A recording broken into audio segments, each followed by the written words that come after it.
Hey everyone, I'm Cindy Kennedy, and it is time for this week's Mojo Boost, which is all about using your voice in a group setting.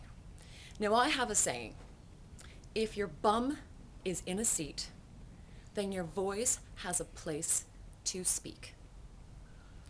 So many times, my clients tell me that they go from meeting to meeting to meeting, and either they do not know why they're even asked to the meeting, why they're there in the first place, or they don't speak up in the meeting because they're scared, or lastly, they honestly just check out of the meeting. I ask them, what was it about? What did you get out of it? I don't know. They just checked out. Now, here's the thing is that if you are invited to something, first and foremost, you've got to understand why you're being invited. It's just like someone calling you up and going, hey, be there at the park down by the road, 4 o'clock. See you then. Would you go? No way. Unless you're a bit curious and crazy, then at least show up with like your big boyfriend Biff and your 200-pound Uncle Ed. But you want to know why. So first of all, when it comes to groups and when it comes to meetings, you've got to be clear on what is the intention of the meeting and why have you been invited. So that's the first place you can use your voice. Why? Get clear. Get the context you need. This is your life. This is your time, your energy. You want to put it where it is going to be intentional and there's purpose. If not, exactly why show up? Now, secondly, if you do show up, if your bum is in a seat, whether you know why or whether you don't, it is in fact your responsibility to be there, to be present. The moment you check out, what happens is two things. One is that internally, it will take you double the amount of energy to re-engage and to reconnect with what you were doing before the meeting. So the moment you check out, you really check out of part of your own self. So that doesn't help. But secondly, when you check out, even though your bum's in the seat, whatever decisions are made in the group, even if you didn't use your voice, you are part of the final outcome by omission. So even if you don't say anything, you are still a part of the impact that this group has and the decisions that they make. So you got to be really clear. Sometimes we think, oh, I'm scared to speak. Yes, but often not speaking will be even more detrimental to yourself and your own energy, but also the impact and what you want to be a part of. Now next, a lot of people say, but I'm scared. At the end of the day, I'm a bit nervous to use my voice. I'm nervous to speak up because there's big personalities.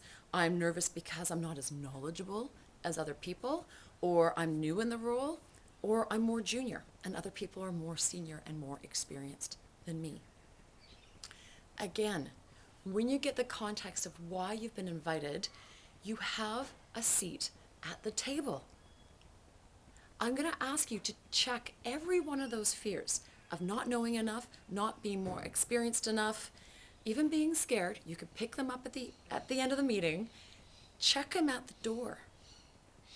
Because if you are going to take your time up and you're going to take other people's time and you're going to be there, then be there. And if you don't have anything to say, ask a question or recap what actually has been said. Or share whether you agree or whether you don't agree. When you don't use your voice, people have no idea what you think, or they'll assume that you're in agreement. So even if you're introverted, knowing whether you agree or whether you don't agree is crucial. And being able to ask a question, that is one of the greatest gifts you can offer a group because it makes people pause and check in so that everyone becomes even more conscious. And again, why do we do this? We use our voice because we need to even hear what we stand for. Because some people say, but here's the thing, is that I could say things, but it's not going to be listened to. And you have proof over and over again how this certain group of people, if you say anything or anyone else says anything except for the person who's running the meetings, they're never listened to. Okay, perhaps that's true. The challenge, though, is that the more you stop sharing your experience, your ideas, your contributions, the more you're going to disconnect from them. So even if they're not really heard, even if they're not really valued, even if they're not taken into consideration, you will hear yourself still sharing, still contributing. So whatever happens based off the meeting, you have put your stamp on it. Does that make sense?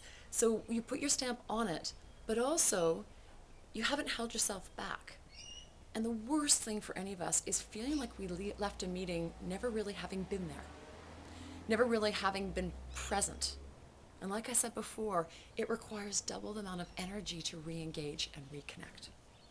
And the reality is, if you were part of a group or a team where you and your ideas weren't valued over and over and over again, you'd already start to think about, well, where can I go? What other team can I be a part of to feel valued? But you've got to keep valuing yourself. And how do you do that? You do it by using your voice. So again, if your bum is in a seat, then you have a space for your voice to speak. Let me know what your thoughts are on this. Let me know if any of this has helped you lean in a little bit more to share your voice in a group. Everyone needs to be heard. Everyone needs a space, and you will create an incredible impact when you do. Enjoy, everyone. See you next week.